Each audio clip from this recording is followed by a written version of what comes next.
Dear friends, இன்றைக்கி நம்ம எபிரேயத்திலிருந்து ஒரு வார்த்தை நம்ம பார்ப்போம். ஆதியாகமம் 3ஆம் அதிகாரம் 1ஆம் வசனத்தில் இந்த 3 எபிரேய வார்த்தைகள் பயன்படுத்தப்பட்டு இருக்கிறது. லோ அப்படின்னு ஒரு வார்த்தை இருக்குது. லோ அப்படின்னு சொன்னால் நாட் அப்படின்ற அர்த்தம், இல்லை அப்படின்னு அர்த்தம். கீழே 2வது வார்த்தை வயோமர் அப்படின்னு சொன்னால் அவர் சொன்னார் அப்படின்ற வார்த்தை.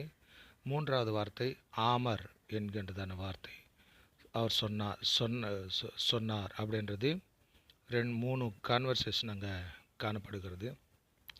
சாத்தான் கேட்குது, கர்த்தர் இந்த கனியை நீங்கள் புசிக்க சொல்லி கர்த்தர் சொன்னாரா அப்படின்னு சொல்லிட்டு கேட்குது. வயோமர் என்ற வார்த்தை சொன்னாரா அப்படின்னா ஏவாள் அதுக்கு பதில் சொல்லுகிறது, அந்த கனி மாத்திரமல்ல, அந்த செடி அந்த கனியினுடைய தொடவும் கூடாது அப்படின்னு சொல்லிட்டு சொன்னார் அப்படின்ற அந்த கான்வர்சேஷனில் இந்த 3 வார்த்தைகள். லோ அப்படின்னா இல்லை அப்படின்னு அர்த்தம், வயோமர் அப்படின்னா சொன்னார்னு அர்த்தம், ஆமார் அப்படின்னு சொன்னால் சொல்லுதல், ஸ்பீக் அப்படின்னு அர்த்தம். ஆகையினால இந்த 3 வார்த்தைகள் அந்த ஆதியாகமம் 3ஆம் அதிகாரத்தில் கொடுக்கப்பட்டிருக்கிறது. ஆகையினால இவைகளை நீங்கள் கற்றுக்கொள்ளுங்கள். கர்த்தர் உங்களை ஆசீர்வதிப்பாராக. அது மட்டும் இல்லை, நம்முடைய சேனலை சப்ஸ்கிரைப் பண்ணி வச்சுக்கோங்க. நிறைய எபிரேய வார்த்தைகள் எபிரேய வேதாகமத்திலிருந்து நம்ம பார்ப்போம். நீங்கள் சப்ஸ்கிரைப் பண்ணிக்கோங்க. உங்களுடைய கமெண்ட்ஸ் நீங்கள் தெரிவிங்க.